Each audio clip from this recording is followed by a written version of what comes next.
Hello and welcome to another match preview, this time Aston Villa v Norwich. So we're doing something a little bit different this week. We've got a Norwich fan live in our homemade studio. I mean, it's not glamorous, but it'll do. Very homemade. Ollie Baines, one of the biggest Norwich fans I know. First of all, mate, congratulations. We're having big pints for a big achievement. Mate, what a season. From last year and Daniel Farke coming in to almost championship champions, how does it feel? Tom, I'm lost for words. Like, I've run out of superlatives for Daniel Farke and for Stuart Webber. And I think what you have to do for this season is look at it in the context of last season. You know, we finished 14th, you've got Maddison, Murphy and Gunn, three of our best players, all go in the summer. Then Stuart Webber comes out and says that the club's in a massive financial situation, we're in debt basically. You've just sold your three best players. Norwich fans are thinking we're going to go down. So in the context of last season, we've sold those players. We've signed players like Pukki, Buendia, Hernandez, Zimmerman, players who no one's actually heard of. Yeah. For that to roll out into the season that it has, it's mind-blowing. Absolutely mind-blowing. And Farke was one of the favourites to get cut first off. You know, he wasn't a particularly popular manager, even with the Norwich fans last year. How has he turned this thing around? I think you have to look at, one, Daniel Farke's philosophy, and also Stuart Webber, who's backed him up. I think they've got a fantastic relationship, and it's just been amazing. I think Stuart Webber said, look, in the situation we're in, we can't afford to sack a manager. We can't afford to do that. Wow. So stick with him, and it's paid dividends. Like the style of football we play actually has been so much better than any other manager I've seen. Even though in the first season under Farke, we might have been losing games, but we've bought into it, and it's just worked. And what I love about Farke is he's brought in young players, like the Godfreys, the Lewises, the Aarons, who won the Young Player of the Season, and he's given them, he's blooded them. And it's taken time, but because the Norwich fans have bought into that, it's paid. It's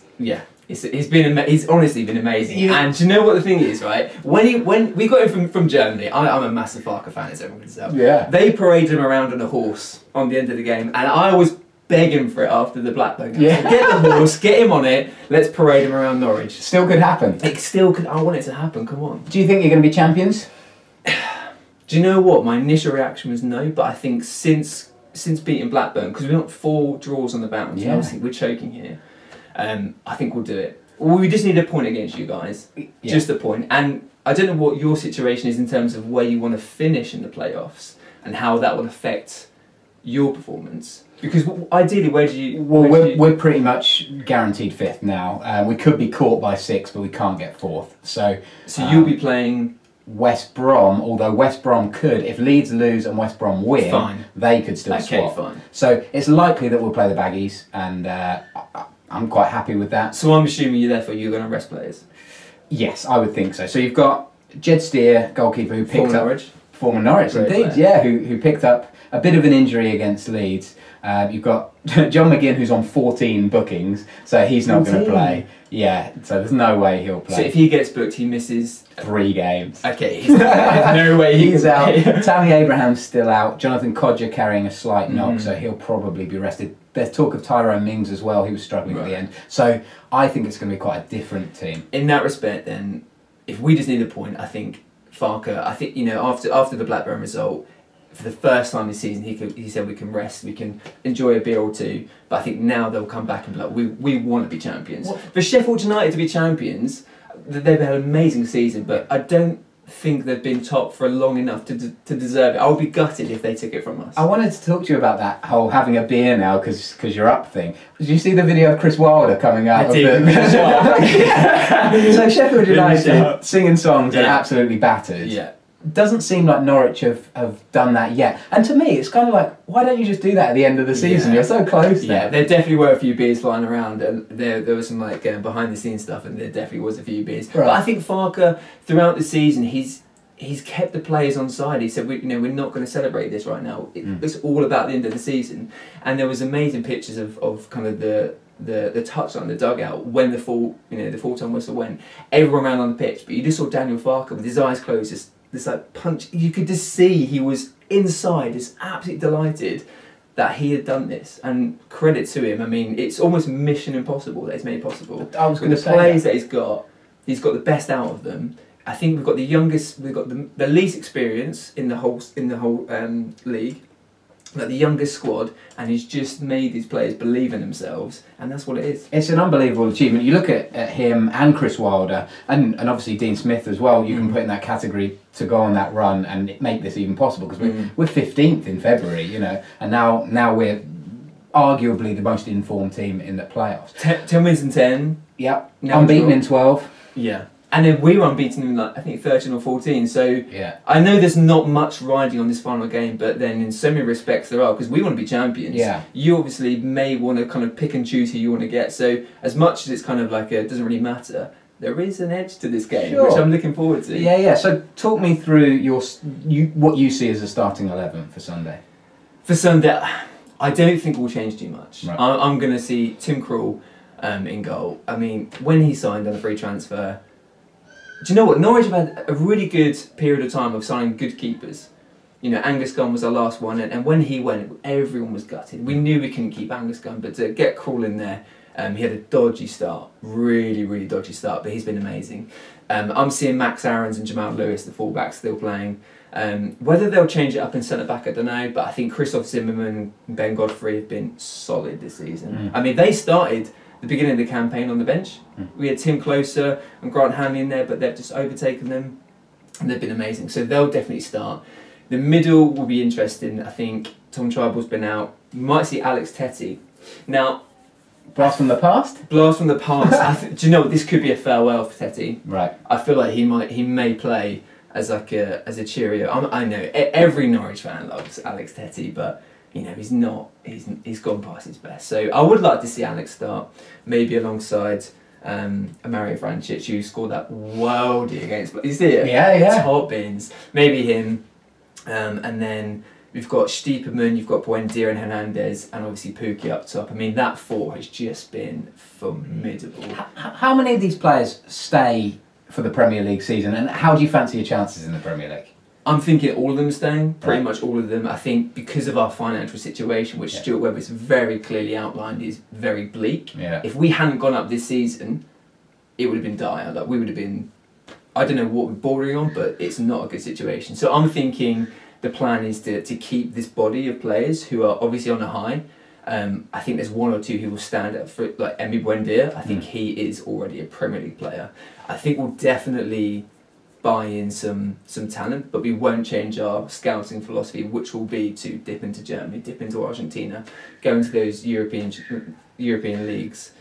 And Stuart Webb was interesting actually, because he said, you know, we could spend 100 mil, still get relegated, but why would you want to sign someone? Exactly, and why would you want to sign a player who's just been relegated, been used to losing 20, 30 games a season? Why would you not want to buy someone who's ready, who's young, who's pumped up, who wants to give their all for the club on a high? Yeah, we've got the same system. You know, you've got Christian Perslow in there who's done the business at Liverpool, at Chelsea. He knows these big clubs, and he said we're not going to buy old players like we've done in the past so often. You want the young, hungry players that want to prove themselves, not just there to pick up a payday. Exactly, and I think that's the philosophy that Daniel Farke is very much kind of, you know, put in place at Norwich, and that's by blooding those youngsters from day dot. And you know, if we hadn't got promoted, the likes of Ben Godfrey, Jamal Lewis, Max Aarons would have been sold just like James Maddison, 20, 30 million, just to keep us afloat. So if we weren't promoted, you make a lot of money just to keep your heads above water. Yeah. But thankfully, we've got promoted. You know, their transfer fee has gone up by 20, 30 million in the same breath. So it's an exciting time to be a Norwich fan at the moment. Yeah, you and I have talked a lot through this season about the Grealish v Buendia I knew this is coming debate, up. right? I knew this is coming up. You're a huge Buendia fan. What can you tell Villa fans about his strengths and his dangers? Emi Buendia, where do you start? Number one, he looks like a number 10. You know, he just looked like a number 10. Like Jack Grealish looks like, is he number 10? He's more of an 8 now. Okay. But like Emi Buendia, he's got the haircut, smaller guy. Like his left foot, right foot, his touch, his guile, his agility. When he's on the ball, Norwich fans, you're up on you're up from your seats. You know something's going to happen. And I think there's some crazy stat that Norwich have won like 26, 27 games a season.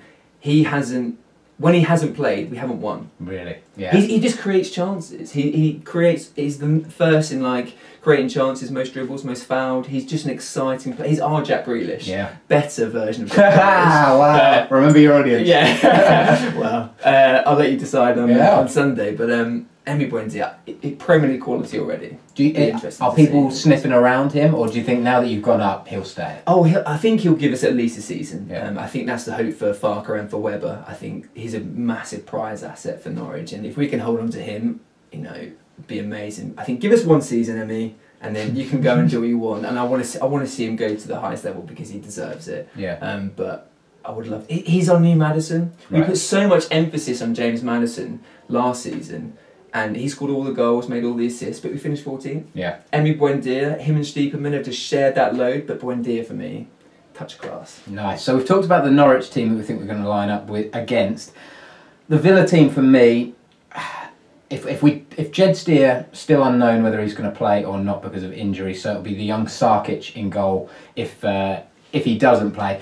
I'd like to see Sarkic play because he hasn't played a minute of... he hasn't played? No. So if the worst was to happen and Steer's out of the playoffs, we need to give this young blood a little bit of time, because even if he's not called upon in the playoffs, he needs some first team football. Yeah. Otherwise, how do you ever get that experience? We've got Mark Bunn, former Norwich. Former Norwich. Blimey, you see all our guys. Yeah, I know, right? I feel like he's played this season. He has played. So we've used 5 goalkeepers this season. Kalinic, Neelan, both injured. Okay. So it'd be Kalinic, Steer, Neelan, probably. Okay. The 3, right. but we've had serious injuries and all sorts of problems. So I think probably Steer stays in goal. El Mohammadi, Axel Twanzebe.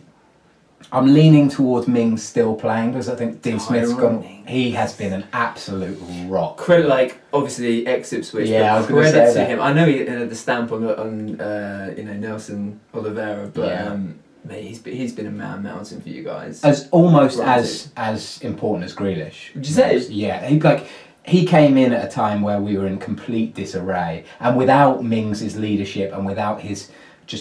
I mean, he is a man mountain. Yeah. He is a rock at the back, and he has been so important. But would you say that he is a high-end championship player? No, I think he's. I think Bournemouth will take him back. You reckon? And he'll play next year. Yeah, and I really hope he plays for Villa, but I don't see Bournemouth letting him go.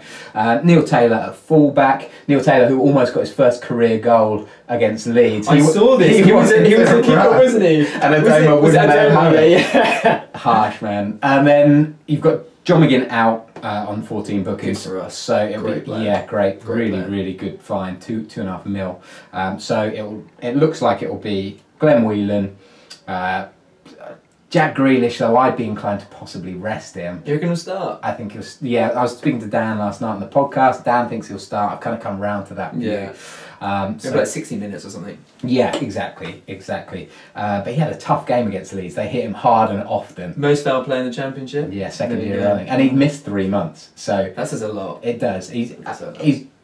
I think the most important stat is I think he's been fouled 149 times and 0 times he's been done for diving. I think lots of rival fans get annoyed at Grealish because he's on the floor a lot, and he does go down a lot, but he gets hit an awful lot. It's a tough old game for Grealish. So yeah, I think it'll probably be Whelan, Grealish in the middle, as well as I'm kind of wondering, like Conor Hourihane should start. There was rumours that he might get banned for his I saw how so he went hard. He's got away with that one, I think, because he should be sorted by now. Like I think it has. Yeah, he's not getting it done. So I think it'll probably be Hourihane. Though I wouldn't be surprised if Bjarnason or maybe Henry Lansbury. What's happened to those two? Bjarnason was kind of in Steve Bruce's side, and then Lansbury I just haven't, in former Norwich, but I haven't seen him at all. Yeah, Lansbury's been plagued with injuries, and then when he gets fit, he just can't get in the team. Okay. There's too many people ahead of him. Bjarnason's played some really nice football, and then had some dreadful games as well. Most of the times I've seen him, it's not been good. No, I've never really got into the Bjarnason full-on camp. Dan is there a big fan group of his? Well, he's such a beautiful man. It's easy to get behind. Hair, isn't it? It's the Icelandic. He's got the look, but for me he's not done enough to prove himself as a starter. No. But we might see him on Sunday. And Anwar El Ghazi, who got sent off, That's been rescinded. So I think he'll probably play Andre Green. And I'd like to see Keenan Davis up front, the young forward, instead of Kodja. Rest Kodja. And give, again, a bit like Sarkic, give Davis the minutes because he needs the practice. And he's a great young talent. Yeah. He just needs to add a few goals to his game and he could be a real handful. Because Tammy Abraham has been the man for you guys, hasn't he? Yeah, Tammy Abraham was at the PFA Player Awards last night, not wearing a sling, which was good. I think he'll be back for the playoff first leg, which is very exciting because we need him full firing because he's 25 goals, first player since 77 to do that since Andy Gray. Wow. So, for Villa anyway. So, massively important. He's had a great season. He links up so well with Grealish. We'll miss him. But like we kind of talked about, this game, it's a bit of a dead rubber. It doesn't really matter. No. I think both sides will take a draw. Is that fair? I think for us, we just need a point to be champions. For you guys, doesn't make so much of a difference. I'd take a point right now. So what's your score prediction going to be? I'm going to say, on that note, 1-1. I think a Steepham goal. And I don't know. Taylor. He's going to get his goal. Oh, last Taylor, game of the nice. season. He's going to come up for a corner. Rogue. Put your money on that. Top bins. Goodness me. I'm going to go 2-1 Villa. I think Norwich are going to take their foot right off the gas. There'll be a few players wanting to prove themselves for the playoffs.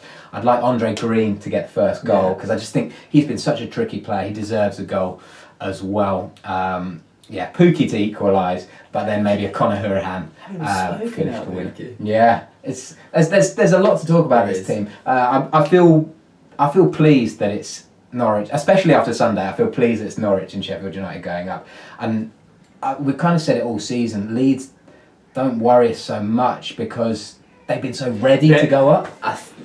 They've lost their head. Yeah. They've absolutely lost their head. I watched the Brentford game and Brentford just run rings around them. Yeah. And I was like, they've absolutely bottled it. They were up there. We beat them 3-1 on their patch, and that was the moment I realised that we were gonna go up. Yeah. And that was a few months ago.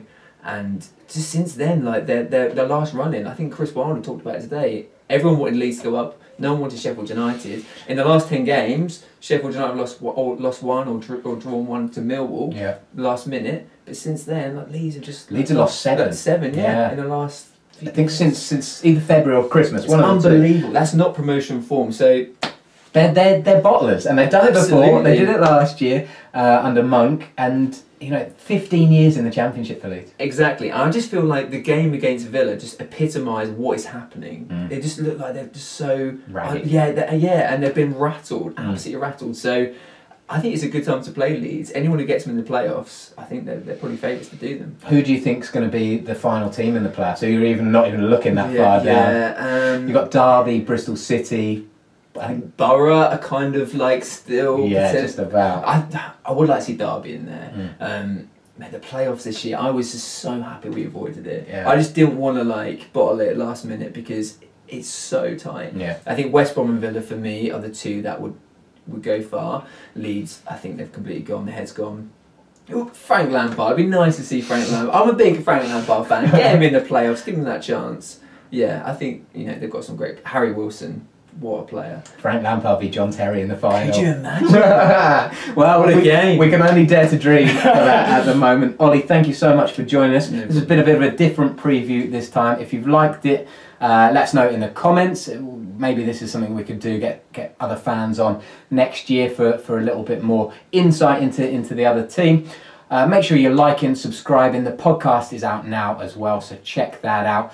And all that's left to be said is, for the last time in the league, at least this year, up the Villa. If you enjoyed that video, why not watch another? Click the video choices on screen now to go and watch them in full. Be sure to subscribe to the channel by clicking our logo there on the left. Easy peasy.